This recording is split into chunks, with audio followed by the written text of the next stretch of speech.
People always ask me about getting their skis on the trailer. All right, so first and foremost, I'm going to say don't ride it on. I'm going to say winch it on. That way you won't damage your ski trying to get it up on the trailer. There's lots of sharp points on a trailer. That's just the way they build them, that you can't, you know, if you miss it, well, you're going to do damage to your trailer. What I'm going to show you here is when you come in, well, this is for people who do want to ride on. When you're coming into your trailer, you always got to watch out for, look on your surroundings. So I'm going to turn around here and I'm going to show you. These waves here that are coming in from your own, they're usually a bit bigger than that, but it's because I'd stopped to show you. You normally have a bow wave that's coming in from your own jet ski, and often that's what makes you come unstuck. I'll show you. You sort of, you know, you're all very happy, you're coming in square for the trailer, things are looking good, right? Now what I'll do is I'll show you.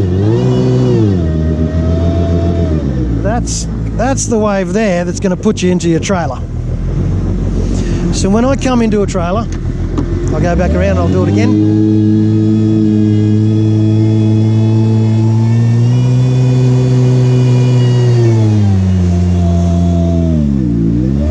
There's no one at the boat ramp, so I sort of, I mean, look at those ones. They'll definitely put you into the trailer. So when I come into the trailer, I go nice and easy. And I look around to see where that wave is that's going to make me go off course on my trailer. You have a reverse, you can always hit it just to get yourself out of trouble. Idle your way in, little by little, and up you go.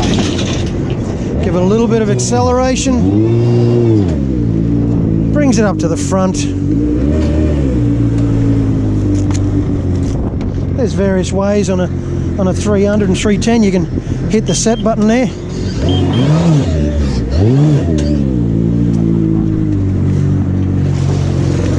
And you get to hook her up, bring her in forward, and turn it off. Never forget to put this on. Don't trust a winch, but you can sure as heck trust a chain and a shackle. Especially a stainless steel, good quality one like that one. All right. As I said, it's always going to be your own. It's not always, but it's most likely going to be your own ski's wake that pushes you sideways on the trailer, and you can hit any of these points here. They put a nice big scratch in your hull, as some people know. Yeah, hope that helps.